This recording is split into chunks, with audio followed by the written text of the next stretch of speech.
Hola y bienvenidos. Hoy vamos a meternos de lleno en un paso crucial del programa de Alcohólicos Anónimos. Nos vamos a centrar en el cuarto paso. Tenemos aquí extractos de su literatura para guiarnos. Ajá. Y la idea es desentrañar qué significa eso de hacer un minucioso inventario moral. ¿Y por qué es tan importante para la recuperación? Y bueno, también para el autoconocimiento en general, diría yo. Sí, totalmente. Exacto. El material que revisamos describe este paso como una invitación a mirarse por dentro.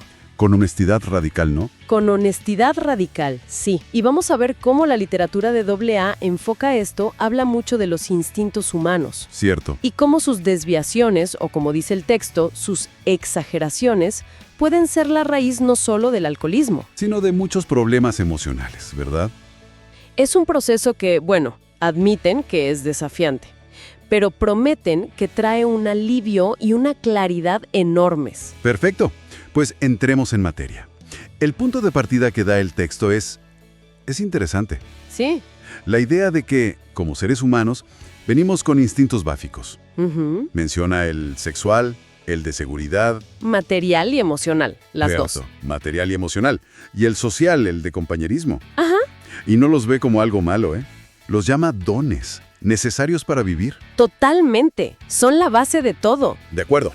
Pero aquí viene el giro, lo que introduce el material de AA. Que estos instintos, aunque son buenos y necesarios, tienden a, y cito, sobrepasar con mucho los límites de su función apropiada. ¿Y qué quiere decir eso? ¿Cómo se ve en la vida real que un instinto sobrepasa sus límites? Suena un poco abstracto. Sí, pero el texto lo aterriza bastante bien, con ejemplos claros. Ok. Describe cómo pueden volverse fuerzas ciegas, poderosas, casi como si tomaran el control. Que te dominan. Que te dominan, exacto. Que exigen dominar toda tu vida. Piensa en alguien, no sé, obsesionado con el sexo, Ajá. al punto de destruir su reputación, su familia, todo. Sí, lo he visto. O alguien consumido por la seguridad económica. Exacto. Que se vuelve avaro, desconfiado, se aísla. O al revés, ¿no? Alguien que busca esa seguridad emocional, pero dependiendo totalmente de otros. Precisamente.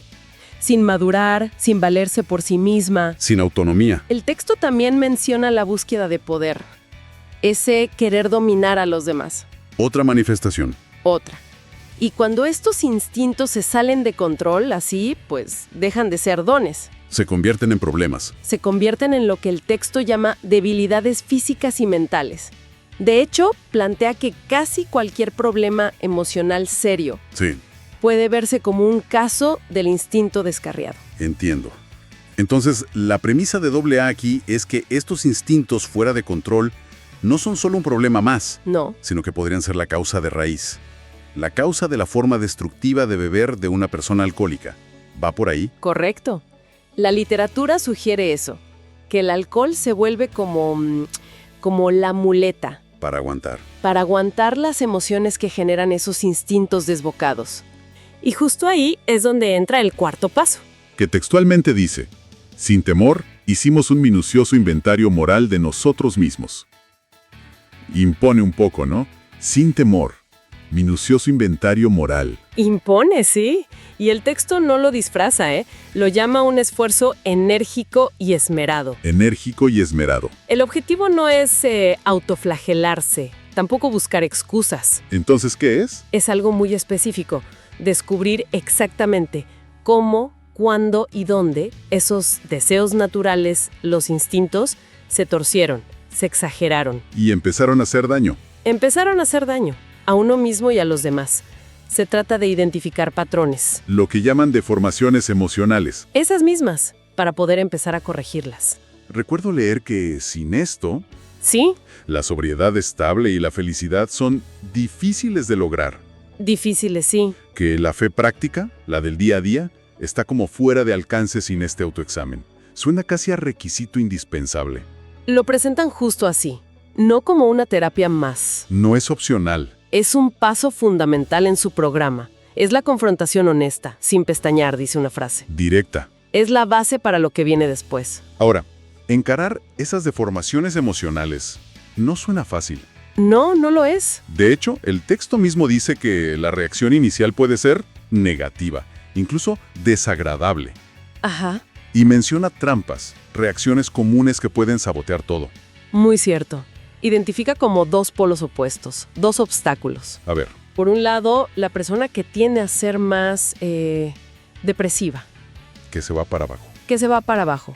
Intenta hacer el inventario y en lugar de buscar objetividad, se hunde En la culpa. en la culpa, en el remordimiento exagerado, sintiéndose la peor persona del mundo. Nadie es tan malo como yo. Exacto, y el texto advierte, eso no es humildad, no es un inventario real, Sino, es otra forma de orgullo, el orgullo de ser únicamente malo. Y eso, dicen, te puede llevar directo a la bebida otra vez. qué interesante que lo llame orgullo. Y el otro extremo, me imagino que es lo contrario. Justo lo contrario, es la persona que tiende a la hipocresía o la grandiosidad. El que se siente superior. Esa persona se ofende. Le ofende la idea de necesitar un inventario moral. Yo no lo necesito. Claro, puede decir que sus defectos fueron causados por el alcohol y que ahora, sobrio, pues ya está, todo arreglado. Mágicamente. O insiste en lo buena que era su vida antes de beber. Y esta me parece una trampa muy común que describe el texto. ¿Cuál? La persona que culpa a los demás. Siempre. Ah, sí, el resentimiento. Siente que su ira, su resentimiento, está totalmente justificado. La famosa indignación justificada. Claro, ellos me hicieron daño, ellos tienen que cambiar, no yo. Exacto. Ese es un punto clave que el texto ataca de frente. La autojustificación. La excusa perfecta. Describe cómo para muchos con problemas de alcohol, la autojustificación era el pan de cada día. El modus operandi. Éramos, dice el texto, artistas en la invención de pretextos. Para beber, para justificar lo injustificable. Cualquier cosa servía. Cualquier cosa. Problemas en casa, un éxito en el trabajo, las noticias, si hacía sol. Siempre había una razón externa. Y ahí es donde entra la figura del padrino o madrina en AA, ¿no? Fundamental. Como una guía para no caer en esas trampas. Ni la culpa ni el orgullo. Sí, el padrino o la madrina, alguien que ya pasó por eso dentro de AA, juega un rol vital. ¿Cómo ayuda? A la persona hundida en la culpa, le ayuda a ver las cosas con perspectiva. Le da contexto. Comparte sus propias fallas, le muestra que no es un caso único ni el peor del mundo. Busca objetividad, reconocer defectos, pero también virtudes olvidadas. Entiendo. Y con la persona orgullosa, la que se resiste, la que culpa a otros, esa parece más difícil. Es más delicado, sí. El objetivo es ayudar a encontrar, como dice el texto, una grieta en la pared construida por sus egos. Una pequeña apertura. El padrino intenta contacto, pero firme, señalar los patrones de autojustificación. Mostrarle el patrón. El cambio de chip que se busca es profundo. Darte cuenta de que necesitas cambiar tú, No el mundo. no esperar que el mundo se adapte a ti, para poder vivir en paz con las circunstancias y la gente. Tiene sentido. Y un consejo práctico clave que da el texto: intentar quitar la palabra culpa al pensar en los demás Enfocarse en uno mismo. y centrarse en identificar tu propia parte en cada conflicto. Ok, para guiar este proceso, el texto sugiere usar una lista, muy conocida. Sí, los 7 pecados capitales. Soberbia, avaricia, lujuria, ira, gula, envidia y pereza. Y es interesante que pone la soberbia, el orgullo primero. Y es que la conexión que hace el texto es fascinante. ¿Por qué? Describe la soberbia no solo como un defecto más, la llama la causa fundamental de la mayoría de las dificultades humanas. ¡Wow! La raíz de todo, casi. Argumenta que es la soberbia la que nos lleva a autojustificarnos, a imponer exigencias irracionales, A nosotros, a los demás. a la vida misma, exigencias que son en el fondo un abuso de nuestros instintos. ¿Y cómo conecta eso con los otros pecados? ¿Hay una relación causa-efecto? Sí, la visión es que la soberbia alimenta el miedo. Orgullo lleva a miedo. El miedo a no satisfacer esas exigencias infladas de nuestros instintos. Miedo a no tener suficiente seguridad, a no ser querido, a no ser importante. Miedos muy humanos. Muy humanos. Y este miedo, a su vez, es el combustible directo de los otros defectos. A ver si lo sigo. La avaricia sería miedo a no tener suficiente. Ajá. La lujuria, miedo al rechazo o exigencia exagerada de placer. Envidia, resentimiento por el éxito ajeno, por miedo a no lograrlo yo. Ujú, La gula, comer o beber de más por miedo a la escasez o para tapar el miedo. ujú. O como consuelo rápido. Sí. Y la pereza, miedo al esfuerzo. Miedo al esfuerzo necesario para metas legítimas, tal vez. Vaya, has captado perfectamente la lógica que presenta, Es un marco para mostrar cómo todo está interconectado. con el orgullo y el miedo como motores. Exacto. Son como los guardianes que no nos dejan mirar adentro. El orgullo dice, no lo necesito. Y el miedo susurra, no te atrevas. Es peligroso. Pero a pesar de eso, el mensaje del texto es esperanzador, ¿no? Sí, lo es. Dice que si tomas la decisión firme de hacerlo, con sinceridad, y empiezas, Esos guardianes pierden poder. se debilitan. Correcto. Habla de una luz inesperada, de un alivio palpable que llega cuando por fin te atreves a ver la verdad sobre ti mismo. Ese alivio inicial, Lo describen como uno de los primeros grandes beneficios del paso. Muy bien, pasemos a lo práctico. ¿Cómo sugiere el texto hacer el inventario? Menciona empezar por lo obvio, y algo que repite mucho, hacerlo por escrito. fundamental. La insistencia en escribirlo es clave. ¿Por qué? Para la claridad, la objetividad, la sinceridad, es más difícil engañarse a uno mismo con las cosas escritas. El enfoque práctico es examinar cómo los instintos básicos se manifestaron mal en tu vida. Y da guías detalladas, casi como cuestionarios. Sí, para diferentes áreas. Empecemos por el instinto sexual. El material que estamos analizando hoy nos invita a centrarnos mucho en la conducta egoísta del individuo. Sí, específicamente vinculada a su vida sexual. Y, bueno, buscando sensatez, ¿no?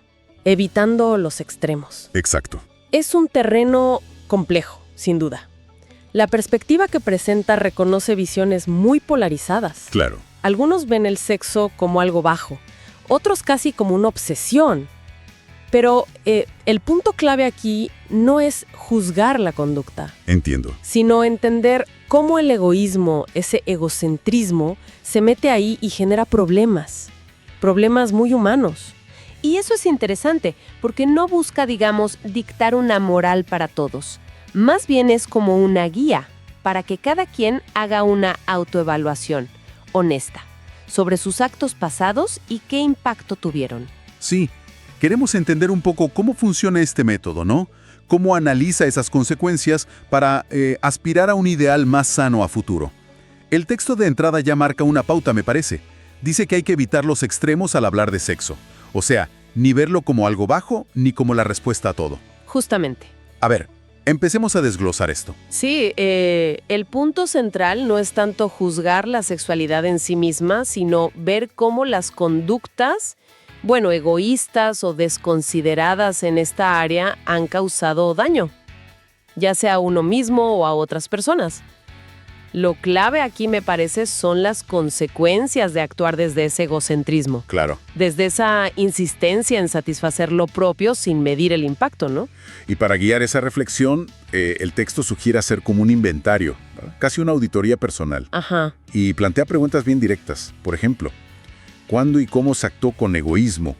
¿En qué momentos, digamos, faltó esa consideración básica hacia el otro? Preguntas fuertes. Sí. Y también pide identificar a quién se hirió y de qué manera específica. Incluso pregunta si uno despertó celos o sospechas injustificadamente. Claro. Hay una que va directo al punto. ¿La relación fue egoísta, sí o no? ¿Y por qué? Son preguntas que, bueno, invitan a una honestidad fuerte. Sí, sí, totalmente. Están diseñadas para ir más allá de las justificaciones que uno suele darse, ¿no? Y fíjate que no solo se enfoca en la acción, sino también en qué pasó después. O sea, esa conducta llevó a una culpa que paraliza pero no cambia nada. Ah, entiendo. O se intentó justificar quizá poniéndose en lugar de víctima para no asumir la responsabilidad. O sea que no se trata solo de recordar hechos aislados, sino de ver más allá. Exactamente. Este autoexamen lo que busca es identificar patrones recurrentes. Es como caer en la cuenta si hay una tendencia a actuar movido por ese impulso egoísta, por esa insistencia en conseguir lo que uno quiere sin importar el costo para otros. Entiendo. ¿Y cuál sería la meta de todo esto? Pues según el texto, la meta es formarse un ideal cuerdo y sólido para la vida sexual futura. Y es interesante que no es un ideal impuesto desde afuera, sino algo personal que uno busca activamente. Incluso el texto habla de pedir guía superior, como cada quien le entienda, para poder vivir según ese ideal. Implica hacerse cargo, entonces. Totalmente. Implica asumir la responsabilidad por los propios actos. Es fundamental. Suena un proceso, bueno, exigente. ¿Y qué pasa si uno tiene ese ideal pero falla, si no lo cumple? Es como un callejón sin salida. No necesariamente. El texto sugiere que si hay un lamento sincero, ¿sabes? Un deseo real de cambiar y, si es posible, de reparar el daño, esa caída puede ser una lección. Aprender de eso. Ah, ok. El problema, desde la óptica de AA, surge cuando no hay arrepentimiento, cuando se minimiza el daño o se sigue lastimando a otros. Eso lo ven como una señal de peligro que en su contexto, claro, lo conectan con el riesgo de recaída en la adicción. Entiendo. Entonces, la honestidad con uno mismo es clave otra vez. Fundamental. Reconocer el daño sin excusas es como el primer paso, no hay vuelta que darle. Y proponen algo curioso, si quieres, para cuando el tema sexual genera mucho conflicto interno. ¿Ah, sí? ¿Qué cosa? Sugieren desviar el enfoque, poner la energía en ayudar a otros, en pensar en sus necesidades. Ayudar a otros, ¿cómo se conecta eso? Bueno, la idea es que concentrarse activamente en los demás puede sacar a la persona de su propio ensimismamiento, de estar tan metido en sus propios deseos y conflictos. Argumentan que este cambio de foco puede ayudar a calmar esos impulsos, sobre todo si ceder a ellos implicaría más daño o ir en contra de ese ideal que se busca. Qué interesante esa conexión entre el servicio, digamos, desinteresado y manejar luchas internas tan personales. Sí, sugiere que mirar hacia afuera puede tener un efecto sanador adentro. Es una perspectiva potente.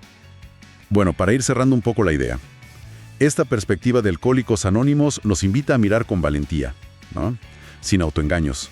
Ver cómo el egoísmo y la falta de consideración en lo sexual pueden generar sufrimiento. Y propone buscar activamente un ideal personal.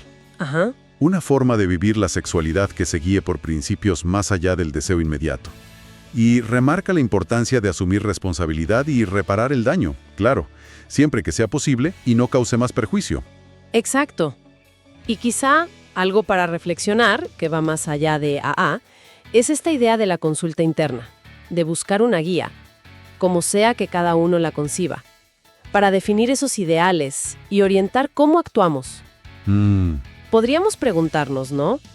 ¿Cómo podemos cultivar, cada uno, una autoconciencia parecida sobre el impacto real de nuestros deseos y acciones en los demás? Especialmente en áreas tan íntimas. Buscar alinear lo que hacemos no solo con el impulso del momento, sino con valores que elijamos, conscientemente. Segunda área, seguridad material y emocional. ¿Qué tipo de examen propone aquí? Por ejemplo, te pide identificar defectos de carácter propios y recalca, más allá de la bebida en sí, que afectaron tu estabilidad económica. O sea, no echarle la culpa solo a la adicción. Te pregunta, por ejemplo, si el miedo, la inseguridad sobre tus propias capacidades te minó la confianza en el trabajo. Si ese no soy suficiente te jugó en contra. Eso es fuerte. Y también pregunta por las máscaras, ¿no? Si uno usó, qué sé yo, fanfarronadas, engaños, o si simplemente evitaba temas para ocultar esa sensación de insuficiencia. Totalmente. Conecta la fachada con lo que hay detrás. Y sigue por ahí. Te sobreestimaste, actuaste como personaje importante, quizá para compensar algo. Claro. O al revés, la ambición fue tan desmedida que te llevó a traicionar colegas, a pasar por encima de otros. Son cosas que lamentablemente se ven en el mundo laboral. Sin duda. Y también toca el tema del dinero directamente. Pregunta si derrochaste para aparentar, si pediste prestado sin pensar en devolver. O si fuiste tacaño, incluso con tu familia. O poco honrado en negocios, en acuerdos. Va a fondo. Lo que me llama la atención, y mucho, es la insistencia en la autoexaminación.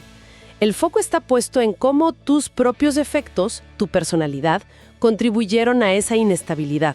Exacto. Se corre un poco de la tendencia a culpar solo a lo externo. No, a la crisis, al jefe, a la mala suerte, o incluso, en este contexto, solo a la adicción. Claro. El texto pide examinarse despiadadamente. Esa palabra es fuerte. Es un llamado a una honestidad casi brutal con uno mismo. Es un giro. Interesante, ¿no? Poner el espejo así, tan directo, en un área como la económica, donde quizás es más fácil mirar para afuera. Y el texto se cuida de aclarar que esto no es solo para hombres.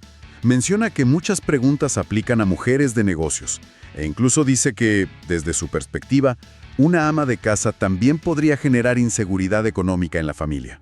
Claro, si falsea cuentas, si apuesta, si derrocha sin control. El punto central es ese: determinar cómo los propios defectos de personalidad han demolido su seguridad. Es una llamada a la responsabilidad personal muy fuerte. Sí, radical. Pero esto abre una pregunta interesante, ¿no? ¿Cómo interactúan esos defectos que podemos ver como rasgos humanos bastante universales, el orgullo, el miedo, la avaricia, con la condición específica que aborda la fuente, el alcoholismo, para llegar a esa demolición? ¿Cómo se potencian? Exacto. El texto parece sugerir que hay una sinergia destructiva muy potente ahí.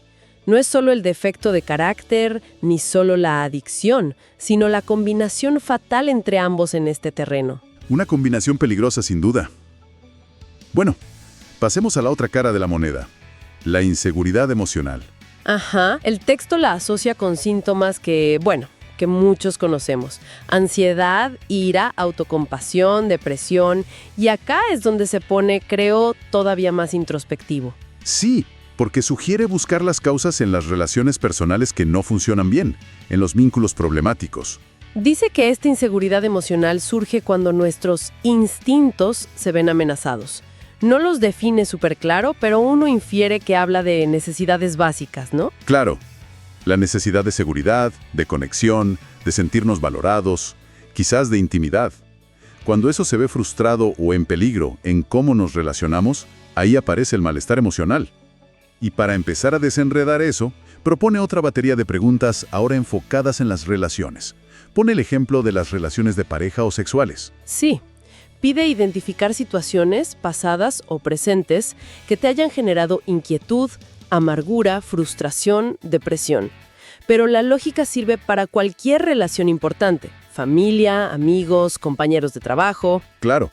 Y de nuevo, la dirección de la mirada es clave. Hay una pregunta que es central.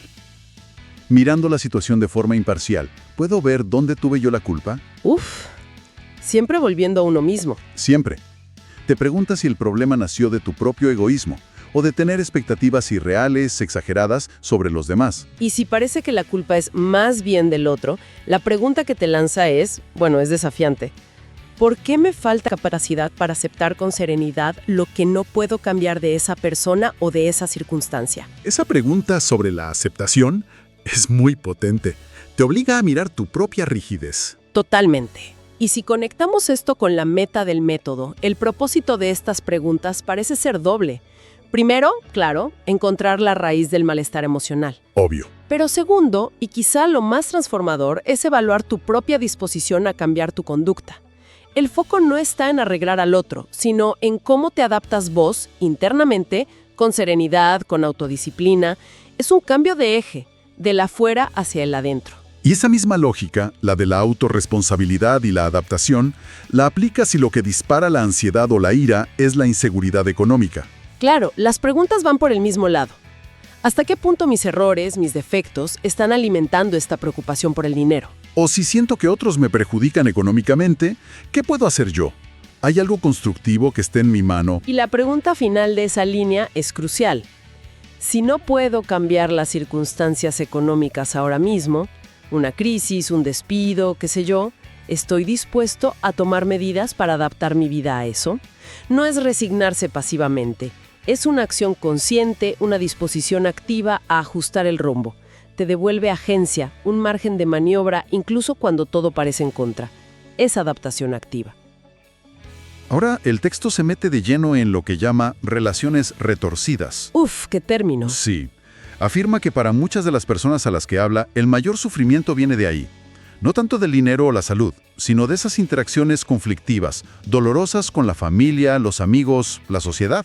Y señala algo que dice que la persona niega a menudo, su propia incapacidad para sostener una relación equilibrada. Y para explicar esa incapacidad, introduce un concepto que parece central en su análisis, la egomanía. Egomanía. La describe como un egocentrismo exacerbado, una preocupación desmedida por uno mismo. Y dice que eso lleva a dos caminos, dos escollos desastrosos en las relaciones. Exacto. Dos extremos del mismo problema, del mismo foco en el yo.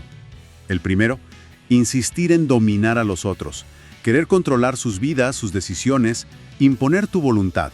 El controlador. El controlador. Y el segundo escollo, el opuesto, la dependencia excesiva de los demás. Necesitar constantemente su aprobación, su apoyo, su dirección. No poder funcionar solo. El dependiente. Y las consecuencias que describe para cada patrón son, bueno, bastante lógicas dentro de su esquema. A ver, la dependencia excesiva, dice, lleva sí o sí a la decepción y al resentimiento. ¿Por qué? Porque los otros son humanos, fallan, tienen sus límites, no pueden llenar ese vacío infinito de necesidad. Y esa decepción constante, ¿qué hace? Alimenta más la inseguridad del dependiente. Es un círculo vicioso. Tiene sentido. ¿Y el que intenta dominar? Ese genera casi siempre resistencia, rebelión, conflicto. Nadie quiere ser controlado, y eso le causa heridas al que intenta dominar, frustración, ira, y muchas veces desarrolla como una manía persecutoria, ¿no? Todos están en mi contra, y hasta deseos de venganza. Claro. Y como esos intentos de control suelen fracasar una y otra vez, el sufrimiento se hace crónico, agudo. Imagínate un padre queriendo controlar todo de un hijo adulto. Solo genera rechazo y dolor para ambos. Una dinámica terrible. Muy destructiva. Y lo que me parece clave es cómo el texto vincula directamente esta egomanía, este egocentrismo, con la relación que no funciona. Va a la raíz, la incapacidad de encontrar un equilibrio sano, ni dominar ni depender es el problema central en las relaciones, según esta visión. No se anda con vueltas. Va directo al ego. Entonces, ¿a qué conclusión llega el texto con todo esto? Dice que la persona atrapada ahí, en esa egomanía, nunca intentó ser simplemente un miembro más del grupo. Ni en la familia, ni con amigos, ni en el trabajo. Exacto. Siempre estuvo luchando, consciente o no, por destacar, por estar arriba, el dominio. O al revés, por esconderse, por pasar desapercibido por miedo, que puede ser una forma de dependencia encubierta. Claro. Y este comportamiento, que el texto llama directamente egoísta, le impidió tener relaciones equilibradas y entender lo que llama la auténtica hermandad, la conexión real entre iguales. Sea de forma grandiosa o temerosa, sabotea la posibilidad de conectar de verdad con otros. Te deja aislado en tu propia órbita, ¿no? Ya sea como un sol que exige o como un satélite que orbita con miedo. Ahora, el texto como que se adelanta a una posible reacción. Se imagina que alguien, leyendo estas preguntas tan directas sobre sus defectos, piense, bueno, sí, tengo mis cositas, pero no es para tanto. Mis defectos no son tan graves como dice acá. Esto no es para mí. La típica reacción defensiva, ¿no? La negación o minimizarlo. No soy tan así. Claro, superhumano. Y la respuesta que da el texto es fundamental para entender la propuesta entera. Dice que si uno hace un examen realmente concienzudo, honesto, probablemente sí va a encontrar esos mismos defectos que negaba o minimizaba. ¿Y por qué no los veía antes? Porque según el texto, están enterrados bajo gruesas capas de autojustificación. Ahí está la palabra clave, autojustificación. Ese mecanismo que todos usamos un poco, ¿no? Para racionalizar lo que hacemos, culpar a otros, negar la realidad de nuestros patrones para no sentirnos tan mal con nosotros mismos. Exacto. Actúa como un velo, una niebla que no nos deja vernos con claridad. Y el texto es muy duro con las consecuencias de no quitar ese velo. Dice que esos defectos emboscados, escondidos por la autojustificación, son justo la trampa que para Alcohólicos Anónimos lleva no solo a la adicción activa, sino a la infelicidad en general. Esto plantea una reflexión importante. ¿Cómo es que esa autojustificación, que es algo tan humano, tan del día a día, se convierte en el principal obstáculo para ese reconocimiento honesto que el texto ve como indispensable para empezar a cambiar? Parece que es la barrera número 1 contra la que lucha este inventario. Totalmente de acuerdo. Si la autojustificación es el gran muro, ¿cómo propone el texto derribarlo? O por lo menos, empezar a picarlo. La palabra clave que usa es minuciosidad. Insiste en que este inventario tiene que ser exhaustivo, detallado, no dejar rincón sin revisar. No valen las generalidades, a veces soy un poco. Hay que ser específico. Muy específico. Y para lograr esa minuciosidad y no caer en las trampas de la memoria selectiva o la propia autojustificación, sugiere una herramienta súper concreta: ponerlo por escrito. Escribirlo. Sí. Poner por escrito las preguntas que hace el texto y las respuestas honestas que te surgen. No alcanza con pensarlo en la cabeza mientras te duchas. Hay que escribirlo. El acto físico de escribir lo presentan como una ayuda clave para pensar más claro, para obligarte a ser concreto y para poder evaluar tu conducta con más sinceridad. Casi como si leyeras la historia de otro. Claro. Dice incluso que este inventario escrito es la primera muestra palpable de que la persona está realmente dispuesta a meterse en el proceso de cambio que implica este cuarto paso. Es un compromiso tangible, un primer paso concreto. Sin duda. Sacar las ideas y los recuerdos de la cabeza y ponerlos en papel tiene un poder clarificador. Te obliga a una confrontación más directa, menos fácil de esquivar. Puede ser incómodo, seguro. Doloroso quizás, pero muy revelador. Bueno, haciendo un recuento de lo que vimos, exploramos en detalle esta perspectiva particular de Alcohólicos Anónimos, basada en su cuarto paso, sobre cómo hacer un inventario personal profundo, sin anestesia. Vimos cómo se enfoca en conectar ciertos defectos de carácter, miedo, orgullo, egoísmo, con la inestabilidad económica y emocional. ¿Y cómo usa el concepto de egomanía para explicar las relaciones que no funcionan? Las relaciones retorcidas. Exacto. También cómo identifica la autojustificación como el gran obstáculo para verse de verdad. Y propone la minuciosidad, sobre todo por escrito, como la herramienta para superar esa barrera. Correcto. Ahora, si tratamos de mirar un poco más allá. Sí, si conectamos esto con un panorama más amplio, creo que más allá del contexto específico de la recuperación del alcoholismo, de donde sale este texto, la idea central resuena mucho más universalmente. ¿En qué sentido? En el sentido de que la propuesta de hacer un autoexamen riguroso, sistemático, honesto, sobre cómo nuestros patrones internos, miedos, egoísmos, orgullos, inseguridades, impactan nuestra vida externa, trabajo, dinero, relaciones, es relevante para cualquiera que busque conocerse mejor y crecer. Claro. Es, en el fondo, una invitación valiente a buscar las causas de nuestras dificultades recurrentes adentro, no solo afuera. Una invitación valiente y desafiante, seguramente. Y para dejar una reflexión picando, podríamos preguntarnos algo que va un paso más allá de este inventario. A ver. Si asumimos que un ejercicio tan detallado como este realmente logra sacar a la luz esos patrones de pensamiento y comportamiento que nos traban, que están súper arraigados, ¿cuál sería el siguiente paso? Después de identificarlos. Claro. Más allá de la identificación, que ya es un montón, ¿cómo se empieza activamente a cultivar relaciones más sanas? Una seguridad material y emocional más auténtica. Un equilibrio de vida más satisfactorio. Es una excelente pregunta. Porque el texto se enfoca mucho en el diagnóstico, en sacar la verdad a la luz. Pero la acción constructiva, que viene después, el camino de la transformación, ese es quizás el verdadero desafío a largo plazo, ¿no? Sin duda. Identificar es el primer paso, pero el trabajo de cambio es lo que sigue. Y eso da para otra charla. Y bueno, antes de despedirnos, queríamos mandar un saludo muy especial a todas las personas que nos siguen y que nos apoyan con sus comentarios y compartiendo el contenido en las redes sociales. Su compañía es súper valiosa para nosotros. Sí, de verdad, muchísimas gracias por estar ahí, por escuchar y por participar.